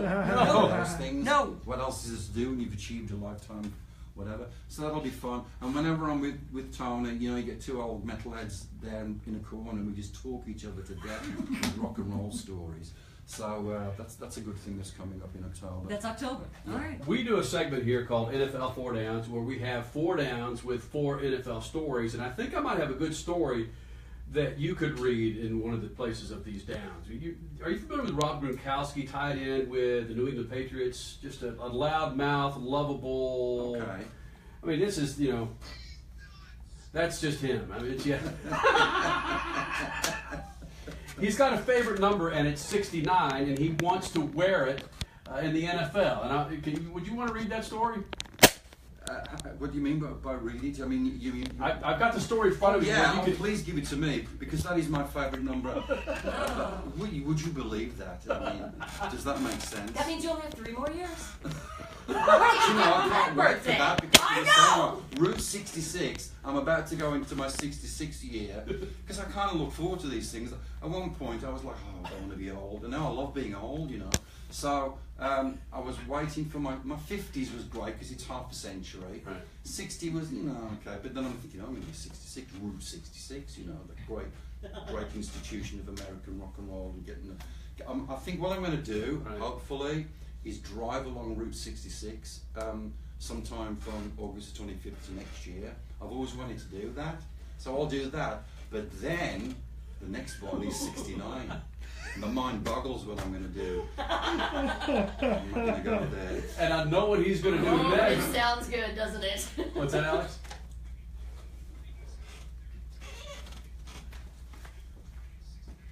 There you go. Whoa. It doesn't sound as naughty though, does it? Always 69. Just make believe, man. So, Freak Nation, it's probably the first and the last time that Rob Halford of Judas Priest is actually going to read a Rob Gronkowski story coming up. NFL 4 Downs on Fox Sports 910. NFL, it's gotta be the Priest. Yeah, I'll read a story. I'll do it in my BBC voice. Yes, While we have it pulled up so you can see it. Let me have Alex just print it out. Okay. Ah, that'll be a good idea. Okay. So it's okay. So you go first down. I've got second. I'm gonna go potty. I'll be right back. So this is. Oh, this is. I'm gonna go potty. I'll be right back. Oh yeah, tell the audience. You can tell. It's How many potty. people are watching us? I know. I have 2. Blue. I know, right? Pick up the 3. 3? Oh, okay. Why not 69? Now you've left the building, so it's back to 2 again. You're right. Because Jenny's off. But notice he says potty. Yeah. Because that's how we are now with our 3-year-old. And so forget, we can't say shit. We can't say, even though she's starting to say those words. She is. Where did she pick that up from? We're both kind of potty mouths. Yeah. Yeah. We're both kind of. But. Kids that are 3, they like to spend them because their brain's working now. Yeah. And it's, don't even say, what did you say, Mommy? It's just like, blah. Yeah, vomit everything that just came out of your mouth 5 minutes ago. No, the F-bomb was just the other day. Kenny was shopping with her, and something like the metal, or whatever, the tag, when they went out of the store, it made the alarms go off. He didn't realize it was him. They get back to the car, he sees, oh, the tag's still on our merchandise. So he just kind of goes, oh, man. Well, we gotta go back and take this. Sorry, Henley, come on, let's go. She gets in his arms and she realizes he's upset and she goes, fuck.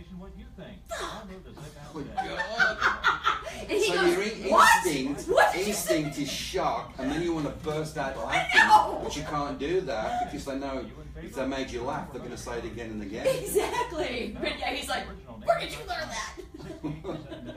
But she wouldn't say. She didn't say.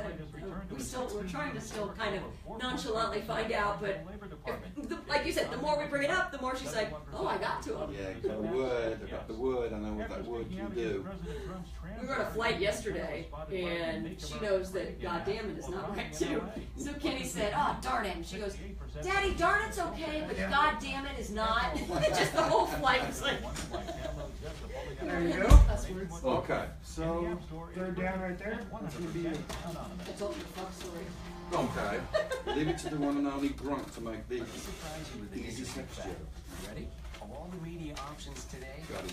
AM/FM radio reaches the most people each week. Yeah, you heard me right. How long are you going to be in Phoenix? AM/FM. I'm going to head back to San Diego around the beginning of September because things need to happen in my house, like the carpets need to be cleaned. Here? Yeah. Oh, okay. And stuff that I don't want to be around for. Yeah. I'm just going to leave it to my guy to get on with it. And You'll go down and get the come house back? ready. Or? Yeah, I'll go over to San Diego for a couple of months. We're doing the rock and roll. Have you mentioned the rock camp? At the top of the show. We need to do it We've now. got to do it again. Doing the rock camp. What are the dates, Kenny? Yeah, that's September. September.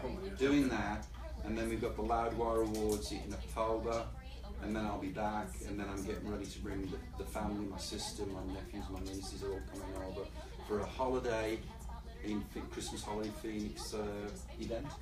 First time ever, so that'll be fun. I hope this is the last time we get you on the show, man. This has been I'd fantastic. love to come back. Yeah. This is fan-freaking-tastic, man. This has been awesome. Suave's over there, young enough to be yours and my grandson. He's hearing things over there that I'm sure is blowing him away. It's been great, man. Yeah. And Suave's the kind of guy, he's a millennial, 25, 6, 7? 26. 26. Are you from here? Are you Born and raised in Phoenix, yeah. Yeah. How about that? That's pretty rare, isn't it? Yes, I it is. know, right? Because It's pretty everybody's much- from back east. Yeah, it's pretty much just like me and my Mostly. dad and my sisters, and that's it. But he's a good one, Rob. He gets it, man. He's a good one, man. Oh, that's a cool tweet that came in. Gotta go back to it.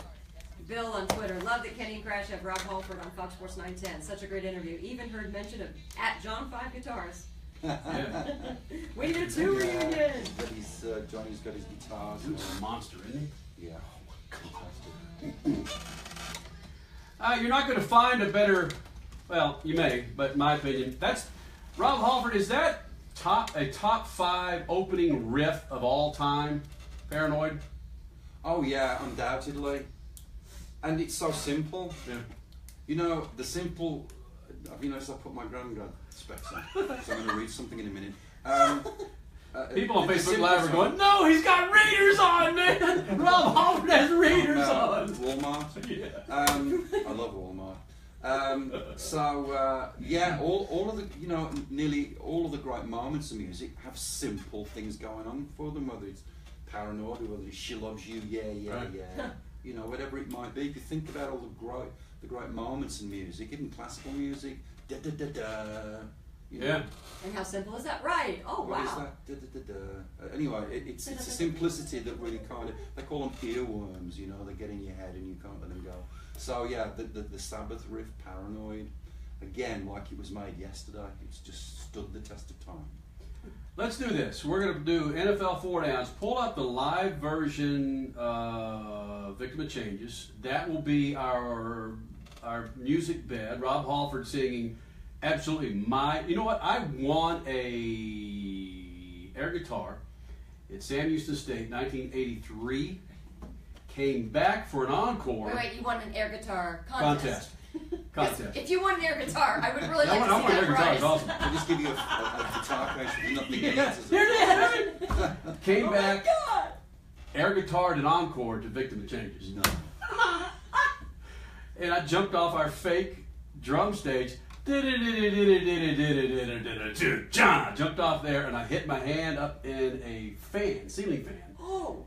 When I jumped off. And you couldn't play guitar ever again. I couldn't play air guitar. I was a singer, Rob. Come on, man. I was Halford wannabe. NFL 4 Downs on Fox Sports 910. All right, so it's brought to you by our good friends at Continental Tires. You log on to ContinentalTire.com. That's ContinentalTire.com to find the righteous rubber for your righteous ride.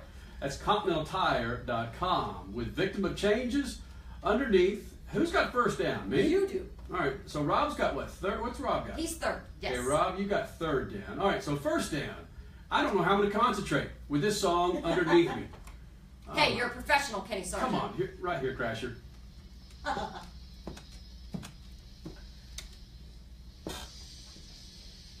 God! I just want to know. Headbanging Freak Nation right now. Yes!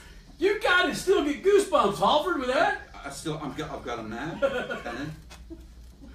Oh, my I've got him now, right now. Ezekiel Elliott suspension is adding layers by the day, and according to Ian Rappaport, Elliott filed a complaint against his ex-girlfriend back in September of last year, alleging harassment against Thompson. All right, Elliott claimed that he received 50-plus phone calls from his ex, Tiffany Thompson, in a span of less than 7 hours, including multiple calls from a blocked number. The incident occurred only 2 days before authorities in Columbus, Ohio, announced that Elliott would not be charged with domestic violence in response to accusations made by Thompson.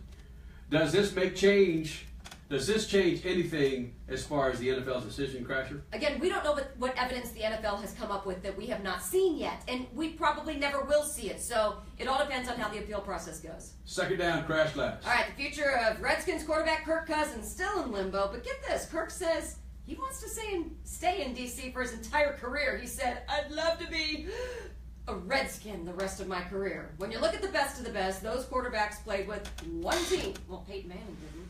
And if you point to a couple of guys who didn't, all right, Peyton Manning, who changed teams, it really was against their will. Well, so my desire is to stay with one team my entire career. That would be Washington. Oh, Kirk Cousins, you're one of the greats. Not.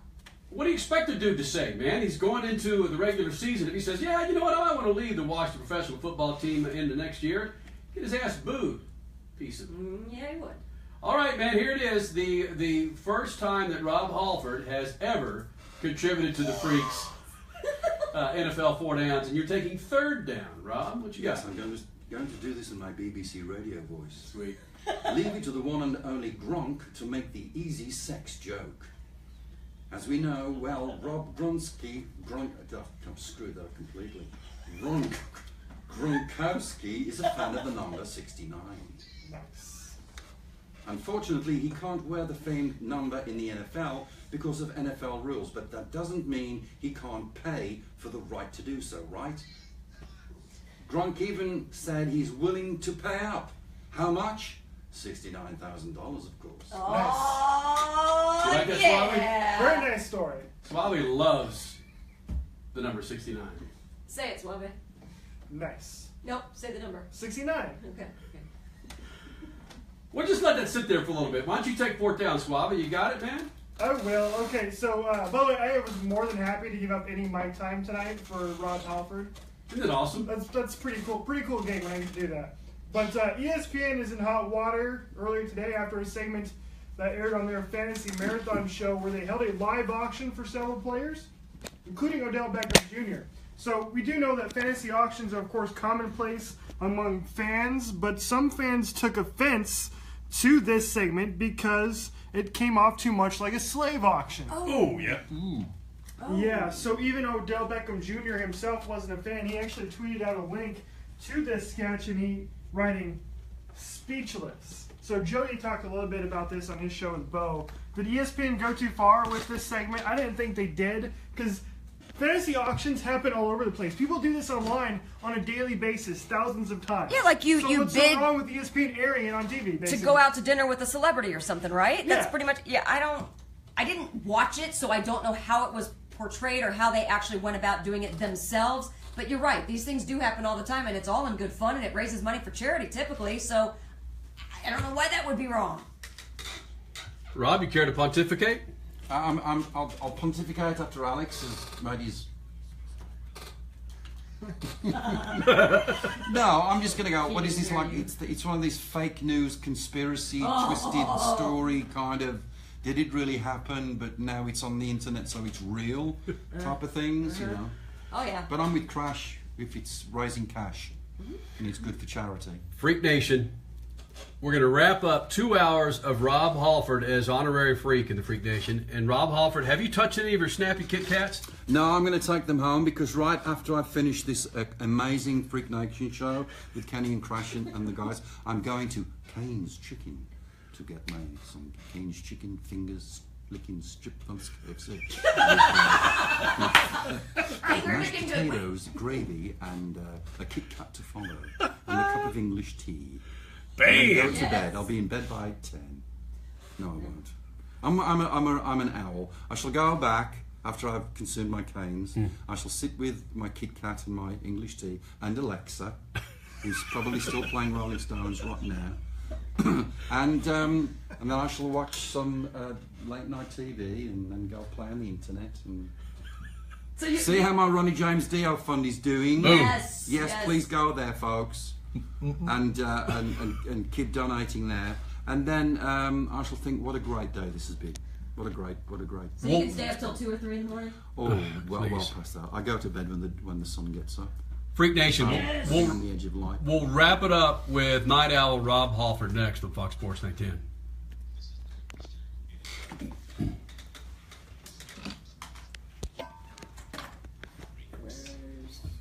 Yeah, there you go. Turn your mic off, Kenny. Got it. Man, I was such a night owl until I'm 3-year-old. Oh, Yeah. that kind of zaps it. I mean, that's one part of my life I've not really. You don't need a specialist. You know, I think I'd be a great dad. Probably now, I'd be a great dad. But so I haven't. That's the side of it that I hear from my friends, like you know, Glenn and he has kids, and Ian, you know, who was my brother-in-law for a while. When he had his kids, and you know, the whole story. Did you ever want children? Ever want? Did you ever want them early on in life? Did you want to be a father early? Oh yeah. Right? Yeah. Because I waited very late. We were late, yeah. We're married. She told y'all that happy shit, right? So what, I'm 41 having our daughter and you're 50? 50. No, you're no. If I'm 41, you're 52. That's kind of an interesting discussion as to what. To me, it doesn't matter when you have. I mean, Elton and his are half. Oh right. In their late, so Elton in his late 60s. You know. Yeah. I mean, it's love. Yeah. It's all about love. But I would say that you can't beat wisdom in life for raising children. At 30, 35, I just couldn't. Financially, I wasn't set. But now, the thing. Mentally, I wasn't set. The things that we hear from like our sitters or our preschool is the noticeable difference of our age with our child versus a 25 or 30-year-old. It's the wisdom, it's the street sense that we bring to raising a child, good, bad, or indifferent. There's just certain instances with Henley right now that if I was 25, I would handle them way different and hope that all the windows are locked. Right. Yeah. Speaking of evolution, Patience. you know? Yeah, patience, oh my God. Like even right before we left to come here, I was just like, I'm not dealing! Yeah. I'm not dealing! Did you show him the picture of her in her priest shirt? Yeah, I saw it on your. Oh, that's on Instagram. You put it on your Instagram, yeah, Right. to your page and have a look. Yeah. Picture. It's a great picture. She scrunches that nose. Yeah.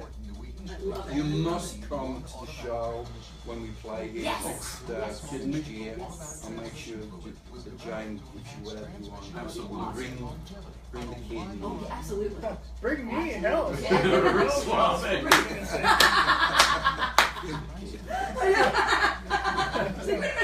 I was like, hold on! Where will you guys rehearse? Will you guys rehearse? We'll rehearse. We have this little place in like a small studio out in the country, and nobody can get to us, and we lock down. You know, it's like the Cardinals are training right now, but they have an audience. With us, we lock down and we practice and practice and practice and practice. Even songs that we played 1,000,000 times, we practice. You know, we'll practice for about a month, and then we'll come over here probably and get motivated with production and stage and lighting, and rehearse that before we actually go out and start playing. It's a bit of That is pretty interesting. Do you think that all bands do it that way? No, everybody does it different way. Okay. Some bands don't rehearse. See, that's the thing. Roger Daltrey famously says the Who never rehearses, they just go out and play. We just told to show up at a gig and we show up at a gig and we play. You know, we don't even bother. Not bother, that's not the right phrase. They just do it, that's the way they do it. They know the music and they just go out and they play their songs. There's got to be things that come up that they're not prepared for. Whatever it is, they get through. But it's an exciting time. You know, it's like the start of a season because we tour every couple of years. We do a big schlep around the world, and we go on. Oh my God, what did I do? 180 shows, in 50 countries. countries, and then you go, oh, I don't think I can do that again, and you're never going to do it again. Yeah. So you get the pre-season vibes happening right now. That's a good point. It's a great point. What kind of water? NT, water tea, water tea, water tea. Freak Nation Rock and Roll Fantasy Camp Volume 3, Hell Bent for Hollywood, featuring members of Judas Priest, Rob Halford, Richie Faulkner, Ian Hill, Scott Travis. Did I see where Sebastian Bach is? Sebastian's going to be with us for the first time. Yeah, he's going to be one of the tutors.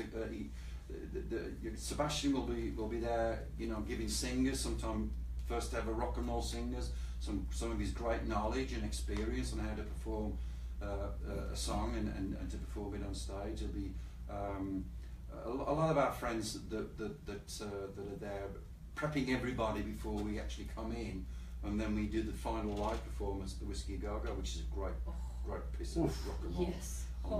In Los Angeles. So it's a wonderful thing to do. You don't even have to play an instrument. If you come to the camp, we'll teach you how to play drums, bass, whatever. If you're a proficient musician, you just want to come and hang out and have fun and play with Priest, come on down, you know. There's lots of opportunities. It's like team building, much like sports. You get a bunch of people that have never met each other in their lives, but they have a great love of music, and so we make incredible things happen. Gotta be at least 6 years old, and then up to whatever. Yeah. Got it. 6 years old. Yeah, there is no, but seriously. really anybody. Yeah. Bring the kids. Wow. I think that's amazing. September 14th through the 17th, we'll tweet out the link, but again, you can go to rockcamp.com, Rock and Roll Fantasy Camp with members of Judas Priest. Brother, this has been awesome.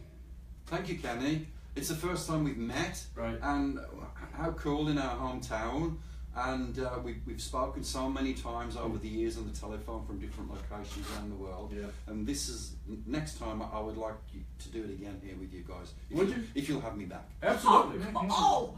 Are you a motorsports fan? Maybe drag racing or? Yeah, I mean, you know, much like my metal, I love every kind of sports. I can find something in any sport that appeals to me. But obviously, anything that's noisy and fast. Stephen Piercy of Rat wants to get you and me and him together at Wild Horse Pass Motorsports Park when NHRA rolls through here in February next year. Next February. If you're here. You know, I should be, so let's try and make that happen. 10,000 horsepower in one car, 320 miles an hour, and 1,000 feet. Incredible. That's amazing. Rob Halford, follow him on Instagram, follow him on Facebook, raising money for Ronnie James Dio, Yes. and rockcamp.com. Thank you guys. See ya. It was coming down. I'm like, uh-oh, I'm counting the seconds in my head going, uh-oh, it's coming, it's coming. Wow. This is fantastic, Rob, man. Yeah, this is really, nuts. really was. Thank you so much. It's incredible. Doesn't time fly? Yes, and we can go hours. on and on and on and on. Tom's out there going, where'd you guys meet? And Where did you guys meet? he was just coming out of the United States Marine Corps. He's a highly decorated veteran, actually. He fought in the Gulf, and he was in some really intense work in Somalia when the heavy stuff was going down. So he's a hero. He's an American hero. He would hate to hear saying that, but he's just, you know, that was the one. Wow, that's badass. Yes, he's seen a lot. He's a patient guy. Isn't that the truth, man? God. Let's get some photos, if you don't mind. Yes. We got the shirts. We'll give him the photo. What's that? Well, he probably wouldn't want to be in the photo. Thomas.